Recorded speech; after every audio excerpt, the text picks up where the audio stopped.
Welcome friends. आज भी हम लोग अपने स्टडीज़ को जारी रखते हैं। आज मैंने जो आइडेंटिफाई किया है, जब मैं अलग अलग सेक्टर का स्टडी कर रहा था, like different sectors like pharma, IT, NBFC, banking, public sector bank, private sector banks and all. मुझे एक चीज़ बहुत डिस्टिंक्टली नोटिस्ड हुई है, जो है फार्मा सेक्टर के बारे में। फार्मा सेक्टर के बारे में अगर मैं देखता हूँ तो फार्मा सेक्टर ने लास्ट ब्रेकआउट देने के बाद इस टाइम थोड़ा रिट्रेस हुआ है, and then again next breakout के लिए वो रेडी हो गया है। अगर आप फार्मा सेक्टर का वीकली का चार्ट अगर देखें, ओके, अगर आप वीकली का चार्ट देखें तो ये जो long term weekly breakout you can से ट्रेंड लाइन है, ठीक है, उसको उसने ब्रेक करके यहाँ पे सॉलिडली क्लोज किया है। ठीक है, अगर आप देखोगे यहाँ पे भी ये जो I mean major you can say support line है, ओके, उसको वो क्रॉस करने पे है। अगर फार्मा बेसिकली इंडेक्स अगर ये 9860 के ऊपर अगर निकल जाता है, फिर 10,800 की तरफ निकल जाएगा। एमए भी उसके ऊपर के भी लेवल दे। ओके, सो जब मैंने देखा कि ऐसे कौन से स्टॉक्स है जिसके कारण ये निफ्टी फार्मा इतने अच्छे लेवल पे है, मैं ये एक स्टॉकेज एप्लीकेशन है, यू कैन से एप्लीकेशन भी है और ऐप इन्होंने वेब वर्जन भी स्टार्ट किया है। उसमें मुझे जैसे मैंने निफ्टी फार्मा सर्च किया, मुझे वहाँ पे निफ्टी फार्मा के अंदर के सारे स्टॉक्स पता चल गए कि कौन से स्टॉक्स इसके अंदर आते हैं। इसके अंदर अगर मैंने देखा है तो मेजरली सन फार्मा से स्टार्ट होता है। Sun Pharma, doctor Reddy's, Divi's, Cipla, Aurobindo Pharma, Biocon, Lupin, Cadila, Piramal and Glenmark. Okay, हम लोग तो मैंने एक एक स्टॉक को चेक करना स्टार्ट किया। Let's start with Sun Pharma. Sun Pharma को भी हम लोग वीकली लेवल पे ही देखते हैं। अगर आप देखोगे तो सिमिलर स्ट्रक्चर बना हुआ है।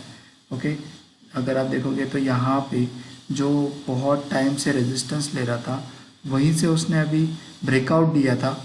देखिए सेम वीक में ब्रेकआउट दिया है, 6 अप्रैल को ब्रेकआउट दिया है। और अगर आप यहाँ पे फार्मा इंडेक्स पे आ जाओगे तो यहाँ पे भी जो ब्रेकआउट दिया था वो बड़े कैंडल के साथ वो 6 अप्रैल को ही दिया था।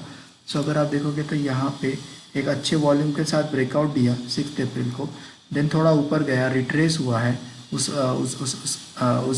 बेसिकली सपोर्ट लेवल को टच किया है, और फिर वहाँ से अगेन 435 के रेंज को नीचे जाने के बाद ये अगेन एक सॉलिड क्लोज दिया है ये वीक में। बेसिकली अगर 475 के ऊपर या 473 के ऊपर अगर ये सन फार्मा निकलता है तो ये फिर एक बड़े टारगेट की तरफ जाएगा। ऑलमोस्ट 529 के आसपास ये जा सकता है। सेकंड स्टॉक जो हमको मिला था वो था डॉक्टर रेड्डीज़। हम लोग डॉक्टर रेड्डीज़ को देख लेते हैं।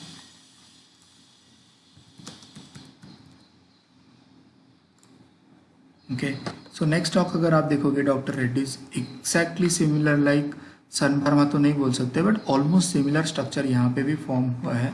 अगर आप देखोगे तो यहाँ पे भी जो एक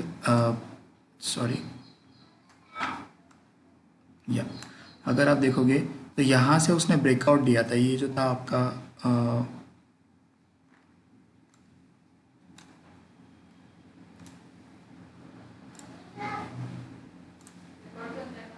अगर आप देखोगे तो ये लेवल पे उसने ब्रेकआउट दिया था डॉक्टर रेड्डीज ने। ब्रेकआउट देने के बाद ऊपर जाने के बाद यहाँ पे उसको थोड़ा रेजिस्टेंस फॉर्म हुआ, वो नीचे आया। इस लेवल पे उसको बेसिकली यहाँ पे उसको रेजिस्टेंस मिल रहा है, यहाँ पे उसको सपोर्ट मिल रहा है। ओके, तो इस लेवल पे वो सपोर्ट लेके ऊपर जाने की तैयारी में है। अगर आप देखोगे तो इस वीक में जैसे सन फार्मा में हुआ है, उसने पॉजिटिव क्लोजिंग दी है। अगर डॉक्टर रेड्डीज इस लेवल के ऊपर निकल जाता है 4009 या 4000 के ऊपर निकल जाता है, तो ये ऑलमोस्ट जितना ये डिस्टेंस है, ऑलमोस्ट 300 to 600, ऑलमोस्ट 300-400 पॉइंट ऊपर जा सकता है। ऑलमोस्ट 4300, यहाँ अगर आप देखोगे 4004, तो ये लेवल को वो टच कर सकता है, ये जो नेक्स्ट रेजिस्टेंस लेवल है। या यू कैन से नेक्स्ट हाई जो है उस लेवल को वो टच करेगा। ओके, सो इस पे वॉच कीजिए। अगर किसी को एंट्री करना है तो ये लेवल के आसपास एंट्री करेंगे 4000 के आसपास, और आपका सपोर्ट रहेगा 36 इसका लो ऑलमोस्ट 3600 बोल दीजिए 400 पॉइंट का, और आपका टारगेट भी अराउंड 400 पॉइंट का रहेगा। जो नेक्स्ट स्टॉक आपका आता है उसी कैन से फार्मा इंडेक्स में जो सिप्ला है, सिप्ला को मैंने इसके पहले भी कवर किया है मेरे वीकली ब्रेकआउट के वीडियो में, आप उसको देख सकते हैं। उसको हम लोग यहाँ पे भी क्विकली डिस्कस कर लेंगे। अगर आप देखोगे यहाँ पे भी सिप्ला में भी सिमिलर लाइक का स्ट्रक्चर फॉर्म हुआ है, बट सिप्ला काफ़ी स्ट्रॉन्ग लग रहा है।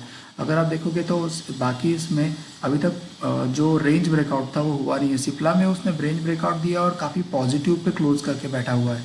अगर आप देखोगे यहाँ पे सेलर आपको दिखते ही नहीं है सेलर, और काफ़ी हाई वॉल्यूम से क्लोज किया गया है। तो सिप्ला पे तो आप हम लोग इस लेवल के ऊपर 642 के या फिर जो भी करंट लेवल है उसके ऊपर बाय कर सकते हैं, और आपका स्टॉप लॉस रहेगा इस कैंडल का लो 564 ऑलमोस्ट, और उसका टारगेट ऑलमोस्ट ये हाई रहेगा, ये हाई 664 या फिर 680 तक भी जा सकता है। ओके, सिमिलर वे बाकी स्टॉक में भी जो मैंने चेक किया है, बाकी स्टॉक में भी सिमिलर स्ट्रक्चर बना हुआ है। अभी हम लोग एग्जाम्पल के लिए कैडिला और ग्लेनमार्क को देख लेते हैं। सो कैडिला में भी मुझे जो देखा है, कैडिला में भी सिमिलर स्ट्रक्चर फॉर्म हुआ है। यहाँ पे देखिए कैडिला में जैसे सन फार्मा या फिर बाकी जैसे डॉक्टर रेड्डीज़ में जैसे फॉर्म हुआ है कि एक कंसोलिडेशन हुआ, देन अगेन कंसोलिडेशन के बाद ये अगेन ऊपर निकलने के लिए रेडी हो गया है। सो ये 353 के ऊपर हम लोग इसको बाय करेंगे फॉर सेफर साइड। 315 मेरा या फिर 313 ले लीजिए, मेरा स्टॉप लॉस रहेगा। सो 40 पॉइंट का मेरा स्टॉप लॉस रहेगा। मेरा फर्स्ट टारगेट यहाँ तक रहेगा 374, बट मैं श्योर हूँ कि ये 374 के ऊपर भी जाके क्लोज करेगा। ऑलमोस्ट ये लेवल पे इसने टच करके क्लोज करना चाहिए, ऑलमोस्ट 5405 के आसपास। ठीक है, सो फ्रेंड्स हम लोगों ने रिस्क एंड रिवॉर्ड देख के एंट्री करना चाहिए। जैसे ही अगर आपको अच्छा रिस्क एंड रिवॉर्ड मिलता है आप उसमें एंट्री कर लेना। ओके, सो अभी मैं लास्ट स्टॉक कोई अगर देखना चाहूँ तो मैं ग्लेनमार्क को देखता हूँ। ठीक है, सो अगर आपको ग्लेनमार्क फार्मा का भी चार्ट दिखेगा, ग्लेनमार्क फार्मा का भी चार्ट सिमिलर स्ट्रक्चर में है। अगर आप देखोगे तो यहाँ पे भी वो ब्रेकआउट के लेवल पे खड़ा हुआ है, और जैसे ही मंडे को अगर ये लेवल क्रॉस होता है 360 के लेवल का, या जैसे ही वो 360 का लेवल क्रॉस करता है हम लोग उस पर बुलिश हो जाएंगे, और फॉर सेफर साइड हम लोग ये लेवल पे बुलिश हो जाएंगे 370 के आसपास। और मेरा स्टॉप लॉस यही रहेगा ऑलमोस्ट 330 के आसपास का, और मेरा फर्स्ट टारगेट ये रहेगा 439 का, एंड मेरा सेकंड टारगेट ये रहेगा। बट मुझे लगता है कि ये 502 तक चले जाना चाहिए, जैसे बाकी स्टॉक के टारगेट्स मुझे दिख रहे हैं। सो गाइज लाइक कीजिए, सब्सक्राइब कीजिए अगर आपको कुछ सीखने मिलता है तो। जिनके पास भी एक बोनस टिप लाइक कि जिनके पास भी आई मीन फैसिलिटी नहीं है, या फिर जो लोग स्टॉक्स मार्केट पे इतना मतलब ट्रेड नहीं करते हैं, जो म्यूचुअल फंड पे भी जा सकते हैं। सो आप फार्मा फंड ले सकते हो अगर किसी के पास अगर किसी को फार्मा स्टॉक में यू कैन से फार्मा का इस बेसिकली मूव का फ़ायदा उठाना है तो फार्मा फंड ले सकते हैं। तो आपको एक डिसेंट रिटर्न भी मिल सकता है, नॉट नेसेसरीली कि आप स्टॉक इंडिविजुअल स्टॉक में जाए, क्योंकि ऐसा हो सकता है कि कोई एक स्टॉक अगर ब्रेकआउट डे ना दे, किसी का फंडामेंटल अच्छा हो बुरा हो। बट अगर आप ओवरऑल फार्मा फंड को देखें तो ओवरऑल फार्मा फंड एक अच्छा मूव देगा ऐसे लग रहा है। Okay, thanks guys, thanks. Please like and subscribe, and please watch my video. Thanks. Please comment if you need information about any stock. Thank you.